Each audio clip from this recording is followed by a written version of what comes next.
B हसी लखनऊ बोले मृदुबानी, अहो मुनीसु महाभट मानी। पुनि पुनि मोहि देखाव कुठारू, चहत उड़ावन फूकी पहाड़ू। इहाँ कुम्हड़ बतिया कोऊ नाही, जे तर्जनी देखी मरी जाही। देखी कुठारू सरासन बाना, मैं कछु कहा सहित अभिमाना।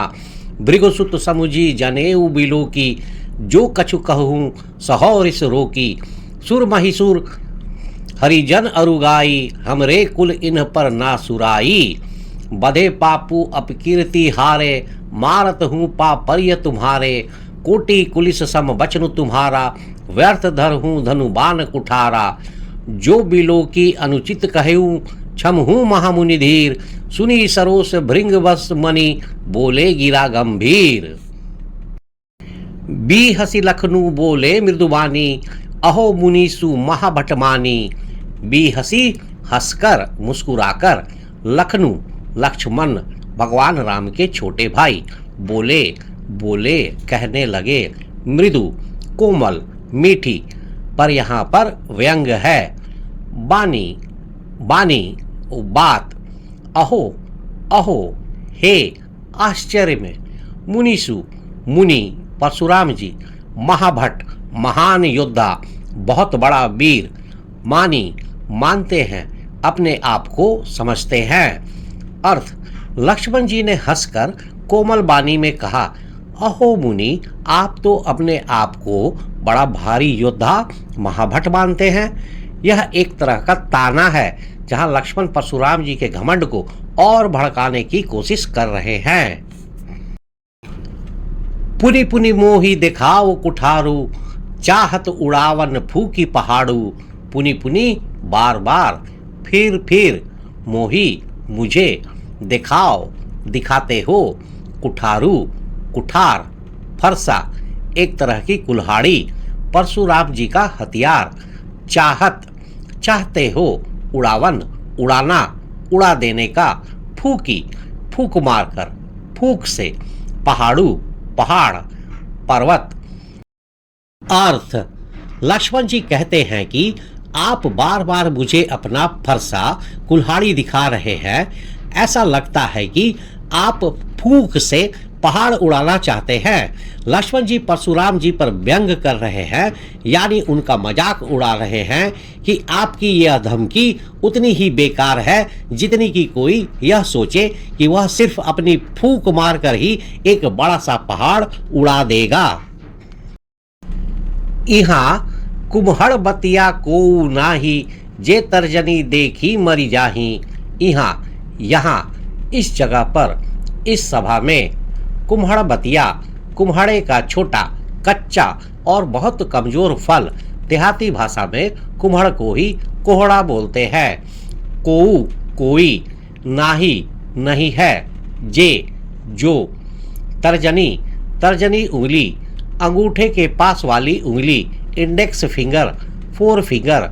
देखी देखकर, मरी मर जाए, डर से कांप जाए, जाही जाए। कुम्हड़ बतिया का अर्थ होता है कुम्हड़े का छोटा कच्चा और बहुत कमजोर फल।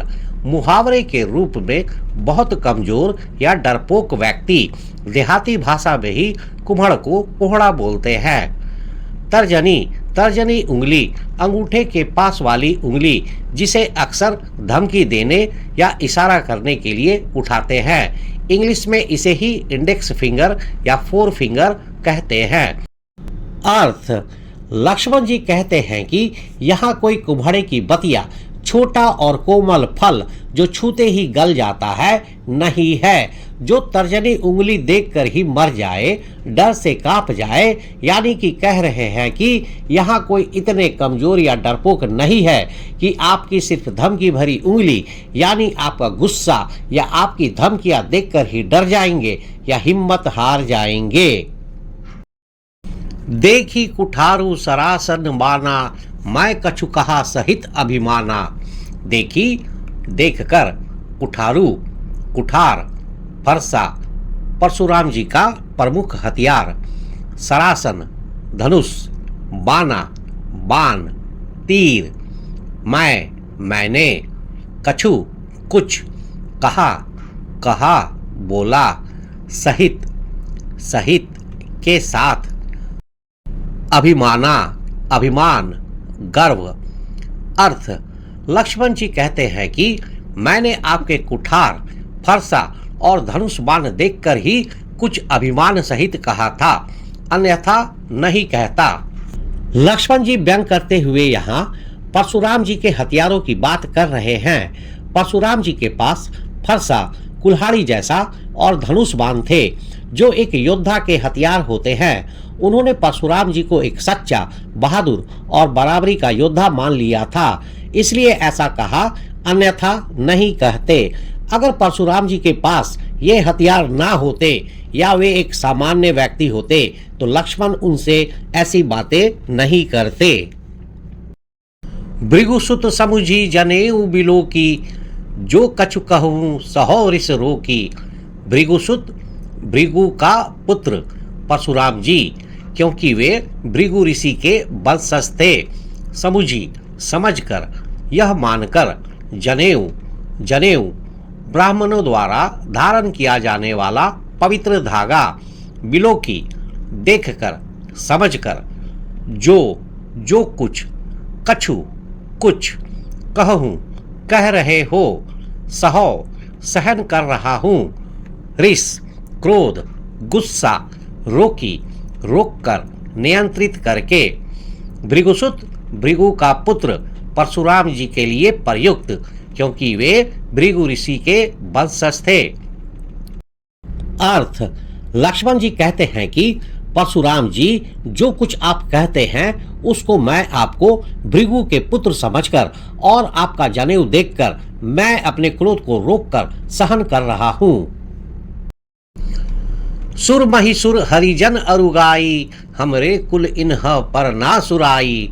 सुर, देवता, देव, महिसुर, महिदेव, ब्राह्मण, हरिजन, हरि के जन, भगवान के भक्त, अरु, और, गाई, गाय, हमरे, हमारे, कुल, कुल, वंश, खानदान, इन पर यानी देवता, ब्राह्मण, भक्त और गाय पर, नहीं, सुराई, सूरवीरता, वीरता, बहादुरी।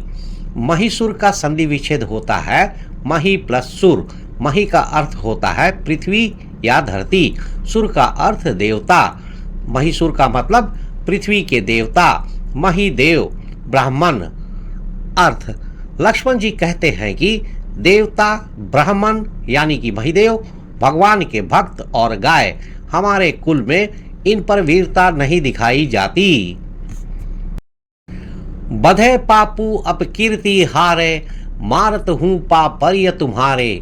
बधे, वध, वध करने से, इनको मारने से, पापू, पाप, अपकीर्ति, अपकीर्ति, बदनामी, अपयश, हारे, हारने से, पराजित होने से।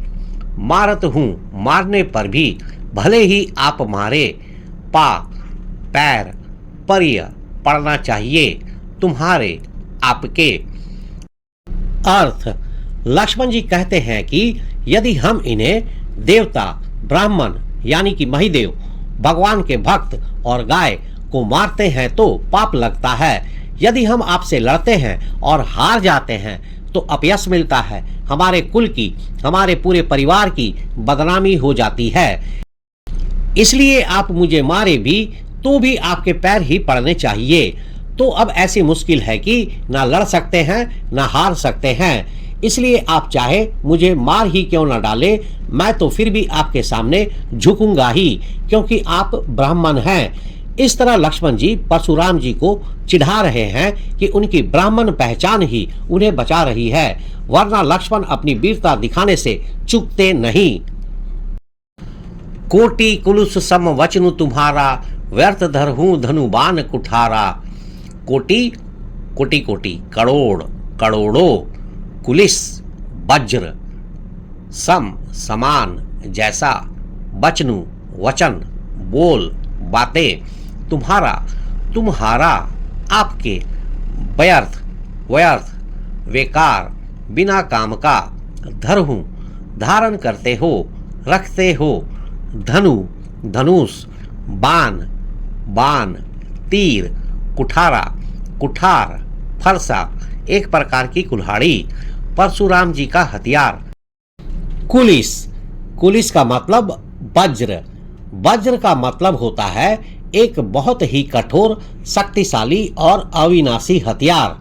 कथाओं में इंद्रदेव का अस्त्र बताया गया है जो बिजली जैसा होता है।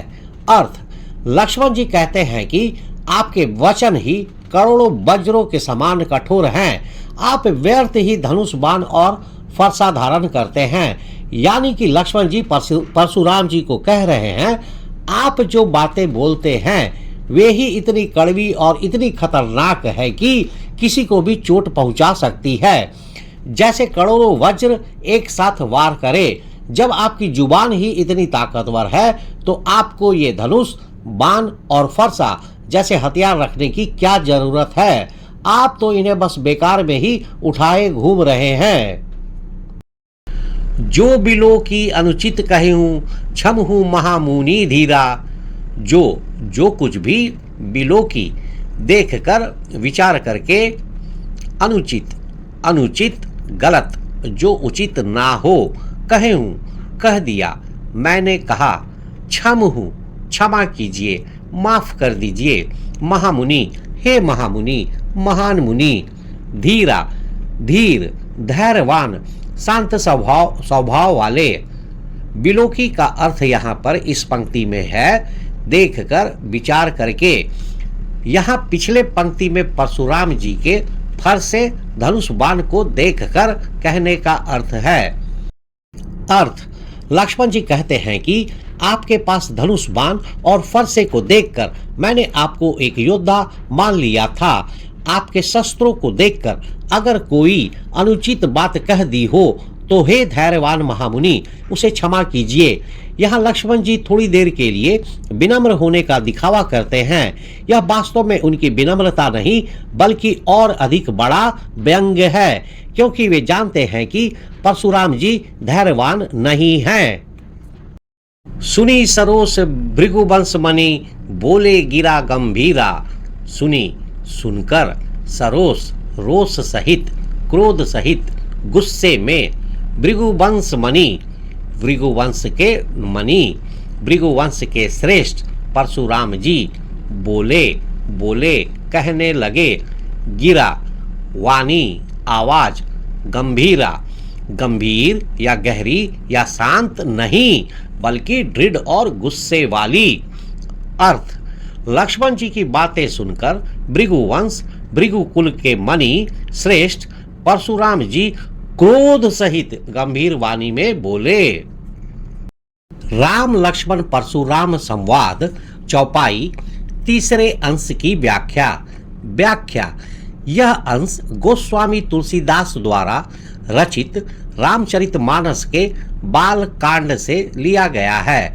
सीता स्वयंवर में जब श्री राम द्वारा शिव धनुष भंग किया जाता है तो यह समाचार सुनकर मुनि परशुराम क्रोधित होकर वहां आते हैं। शिव धनुष को खंडित देखकर वे अत्यंत क्रोधित हो जाते हैं। यह उस समय का वर्णन है जब लक्ष्मण और परशुराम जी के बीच तीखी बहस हो रही थी और लक्ष्मण अपने व्यंग्यात्मक स्वभाव यानी कि व्यंग भरे बातों के कारण परशुराम जी के क्रोध को और बढ़ा रहे थे।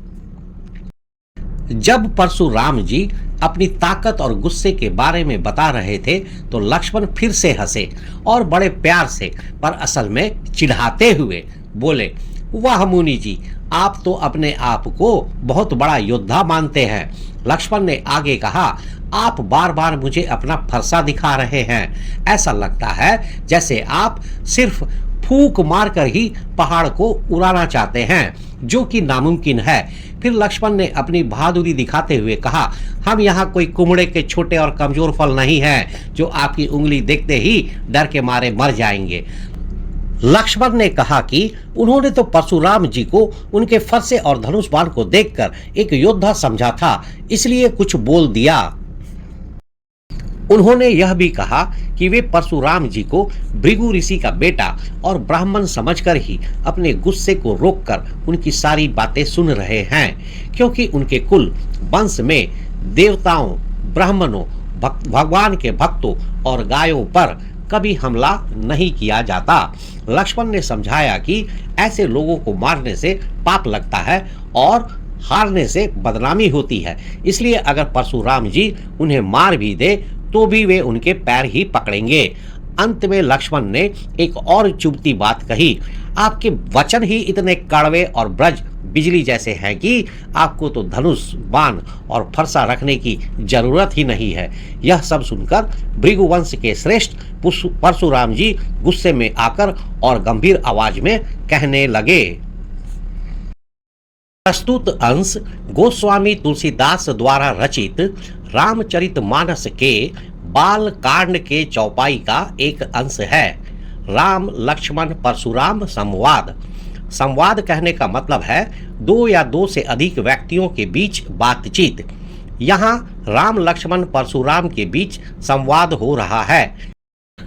तो यहाँ पर आपका पाठ चैप्टर 2 तुलसीदास समाप्त होता है।